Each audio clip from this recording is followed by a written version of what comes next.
આજે આપણે one shot રિવિઝનની અંદર જોઈએ કે ગ્રેપ સેમ્પલ. તો ગ્રેપ સેમ્પલ એ ચોક્કસ સ્થળેથી લેવાયેલું હોય, ચોક્કસ સમયે લેવાયેલું હોય, એકત્રિત કરાયેલ સેમ્પલ.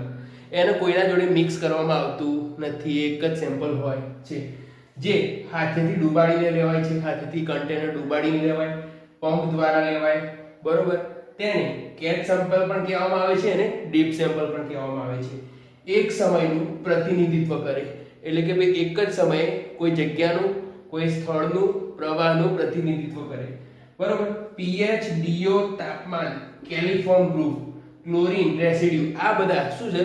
ગ્રેપ સેમ્પલના ઉદાહરણ છે, બરોબર.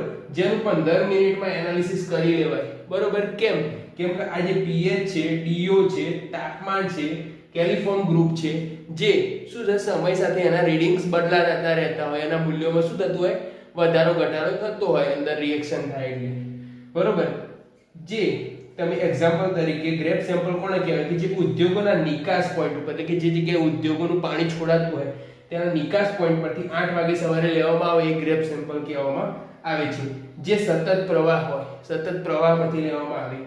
વોલેટાઇલ કમ્પાઉન્ડ જેવા કે સંવેદનશીલ હોય, સેન્સિટિવ હોય, ફિનોલ, સાયનાઇડ અને ઓર્ગેનિક કમ્પાઉન્ડ નું લેવામાં આવે છે. કેમ કે વોલેટાઇલ હોય એટલે એની અંદરથી બધા વેલ્યુ, એટલે કે એની અંદરથી પાણી ઉડી જાય, અમુક જે ઓર્ગેનિક કમ્પાઉન્ડ છે ઉડી જાય, બરોબર. એટલે એને શું છે? ઓછા સમયની અંદર એનાલિસિસ કરવામાં આવે, જેને ગ્રેપ સેમ્પલ કહેવામાં આવે છે. ધન્યવાદ.